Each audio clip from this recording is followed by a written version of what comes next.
वेद, जो कि भारत के प्राचीनतम ग्रंथों में से एक है, अपने आप में ज्ञान का एक अथाह सागर है। इन ग्रंथों में न केवल आध्यात्मिक और धार्मिक ज्ञान है, बल्कि विज्ञान के अद्भुत रहस्य भी छुपे हुए हैं। आज की इस वीडियो में हम वेदों में छुपे हुए वैज्ञानिक रहस्यों का खुलासा करेंगे, जो आधुनिक विज्ञान द्वारा प्रमाणित हो चुके हैं। आइए जानते हैं कि कैसे वेदों का ज्ञान आज के विज्ञान से मेल खाता है और हमारे जीवन को एक नई दिशा देता है। वैदिक कॉस्मोलॉजी। वेदों में ब्रह्मांड की अवधारणा को बहुत ही गहराई और विस्तृत तरीके से समझाया गया है। ऋग्वेद और अन्य वेदों में ब्रह्मांड की उत्पत्ति और संरचना के बारे में चर्चा की गई है। इसमें कहा गया है कि ब्रह्मांड एक असीम विस्तार वाला स्थान है, जो महाकाश कहलाता है। वेदों में बताया गया है कि ब्रह्मांड में अनगिनत लोक और ब्रह्मांडीय परत हैं, जो मॉडर्न एस्ट्रोनॉमी की मल्टीवर्स थ्योरी से मिलती जुलती है। ऋग्वेद में वर्णित हिरण्यगर्भ का सिद्धांत ब्रह्मांड की उत्पत्ति के समय के बिग बैंग थ्योरी से मेल खाता है। हिरण्यगर्भ का अर्थ है स्वर्णिम गर्भ, जिसमें बताया गया है कि संपूर्ण ब्रह्मांड एक सूक्ष्म बिंदु से उत्पन्न हुआ है। यह थ्योरी मॉडर्न एस्ट्रोनॉमी के बिग बैंग थ्योरी से मेल खाती है। हिरण्यगर्भ का उल्लेख ऋग्वेद में इस प्रकार है कि यह एक स्वर्णिम गर्भ था, जिसमें संपूर्ण ब्रह्मांड का बीज छुपा हुआ था। इस स्वर्णिम गर्भ में अपार ऊर्जा और पदार्थ समाहित था। जब यह गर्भ फूटा तो ब्रह्मांड की उत्पत्ति हुई।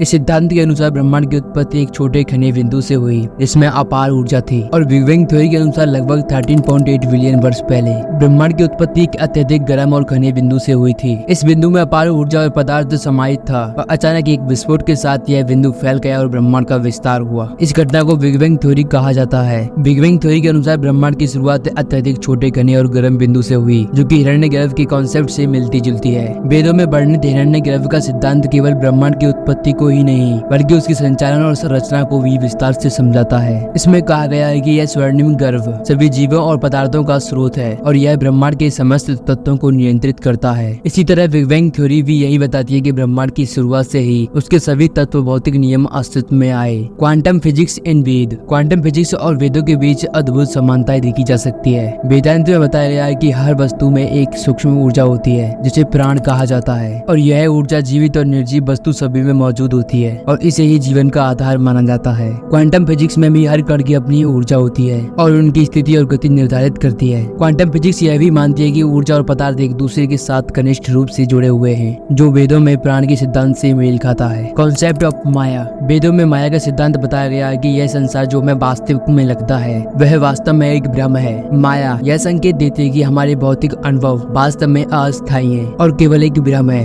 जो वास्तविक सत्यता को हमसे छुपाते हैं। क्वांटम फिजिक्स सुपरपोजिशन और एंटेंगलमेंट के सिद्धांत माया के सिद्धांत से मेल खाते हैं। सुपरपोजिशन यह कहता है कि एक कण एक समय में विभिन्न अवस्थाओं में हो सकता है, जब तक कि उसकी स्थिति मापी नहीं जाती। एंटेंगलमेंट का सिद्धांत बताता है कि दो कण एक दूसरे से जुड़े रह सकते हैं, चाहे वे कितनी ही दूर क्यों न हो, और एक कण की स्थिति तुरंत दूसरे कण की स्थिति को प्रभावित कर सकती है। माया का सिद्धांत यह दर्शाता है कि हमारा भौतिक जगत एक आवास है, जो क्वांटम फिजिक्स के वॉइड और फील्ड सिद्धांत से मेल खाता है। वॉइड का सिद्धांत कहता है कि पदार्थ का वास्तविक रूप शून्य में छुपा होता है, और फील्ड सिद्धांत कहता है कि कण एक ऊर्जा क्षेत्र में होते हैं, जो उन्हें वास्तविकता प्रदान करती है। वेदों में बताया गया है कि पदार्थ का वास्तविक रूप उसके सूक्ष्म ऊर्जा स्तर पर स्थित है, जिसे हम अपनी इंद्रियों से नहीं देख सकते। यह फिजिकल वर्ल्ड एक आवास है, और सत्य इससे परे है। वेदों में वर्णित हिरण्यगर्भ, माया और प्राण का सिद्धांत मॉडर्न टाइम की बिग बैंग और क्वांटम फिजिक्स से मेल खाते हैं, जो यह दर्शाता है कि हमारे यूनिवर्स की रियलिटी और उसके कार्य करने के तरीके को समझने के लिए हमारे पास वेदों के रूप में अद्भुत धरोहर है, और यह बताती है कि हमारे पूर्वजों का ज्ञान अत्यंत उन्नत और विस्तृत था। Thank you for watching my video. Video कैसी लगी कमेंट करें। अगर आपको वीडियो अच्छी लगी तो अपने फ्रेंड्स को शेयर जरूर करें।